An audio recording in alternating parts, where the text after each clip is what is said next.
এদিকে রাজধানীতেও বেড়েছে হামের প্রাদুর্ভাব। সবশেষ পরিস্থিতি জানাতে রাজধানীর মহাখালী কোভিড বিশেষায়িত হাসপাতাল থেকে যুক্ত হচ্ছেন সহকর্মী বিপুল দেবরায়। বিপুল, হাসপাতালে হামের রোগীদের চাপ কেমন দেখছেন এবং সেই সাথে জানাবেন যে চিকিৎসকরা কি বলছেন।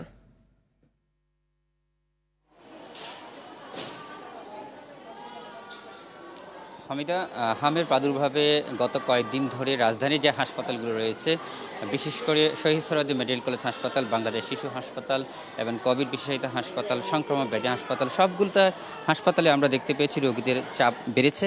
অর্থাৎ গত সম্প্রতি সময়ে ৩-৪ দিনের তুলনায় এখন কিন্তু অনেকটা চাপ বৃদ্ধি পেয়েছে। আমি যে হাসপাতালটিতে আছি এখানেও কিন্তু রোগীর সংখ্যা বৃদ্ধি পেয়েছে। এখানে ইতিমধ্যে প্রায় ৩০০-র মতো রোগী এখানে ভর্তি রয়েছে আমাদেরকে এমনটা জানিয়েছেন, এবং ঢাকা শহরের মধ্যে সবচেয়ে বেশি রোগী কিন্তু এই হাসপাতালটিতে ভর্তি রয়েছে। এছাড়া সংক্রমণ ব্যাধি হাসপাতাল ১০০ শয্যা বিশিষ্ট হলেও সেখানে প্রায় শতাধিকের উপর শুধুমাত্র হামের রোগী ভর্তি রয়েছে।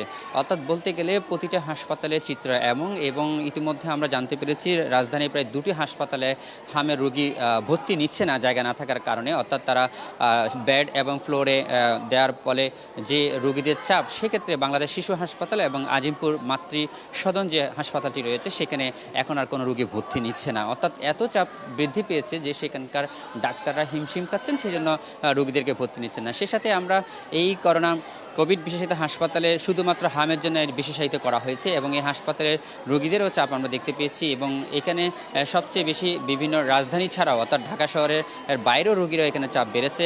বিশেষ করে বিভিন্ন দূর দূরান্ত থেকে বিভিন্ন জেলা পর্যায়ে রোগীরা কিন্তু এখানে আসতে শুরু করেছে, এবং সেই সাথে এখানকার রোগীরা আমাদেরকে জানিয়েছেন যে আসলে তারা প্রথমে ভোগান্তি পোহাত হচ্ছে বেশ কয়েকটি হাসপাতালে, অর্থাৎ জেলা এবং উপজেলা পর্যায়ে বিভিন্ন হাসপাতালে তাদের শিশুদেরকে নিয়ে যাওয়ার ফলে যখন হাম শনাক্ত হয় তখন তাদেরকে আবার ওখানে না রেখে তখন ঢাকায় পাঠিয়ে দেওয়া হচ্ছে, এবং ঢাকায়ও বিভিন্ন হাসপাতালে ঘুরে তারা শেষমেশ এই হাসপাতালগুলোতে এসে ভর্তি হতে পারছেন। এতে করে তাদের চরম ভোগান্তির কথা আমাদেরকে জানিয়েছেন, এবং তারা বলছেন যে এই ধরনের ভোগান্তি না হয়ে প্রচার প্রসারের মধ্যে দিয়ে সরকারিভাবে যাতে কোনো হাসপাতালকে যদি একেবারে বিশেষায়িত করা হয় এবং সেটি যদি প্রচারের মধ্যে দিয়ে যদি তাদেরকে সুনির্দিষ্ট তথ্য দেওয়া হয় তাহলে তাদের হয়রানিটা বন্ধ হবে। সেই সাথে আমরা এখানকার যারা চিকিৎসক রয়েছেন তারাও জানাচ্ছেন যে আসলে হামের প্রাদুর্ভাবটা আগের থেকে বৃদ্ধি পেয়েছে, তবে সেটি কমার লক্ষণ হয়তো কিছুদিন পরে বোঝা যাবে। কারণ আজকে থেকে আপনি জানেন যে টিকা প্রদান শুরু হয়েছে, অর্থাৎ 2 কোটি প্রায় শিশুকে আজকে থেকে সকাল 9টা থেকে স্বাস্থ্য ও পরিবার পরিকল্পনা মন্ত্রী যে উদ্বোধন করলো 9টার দিকে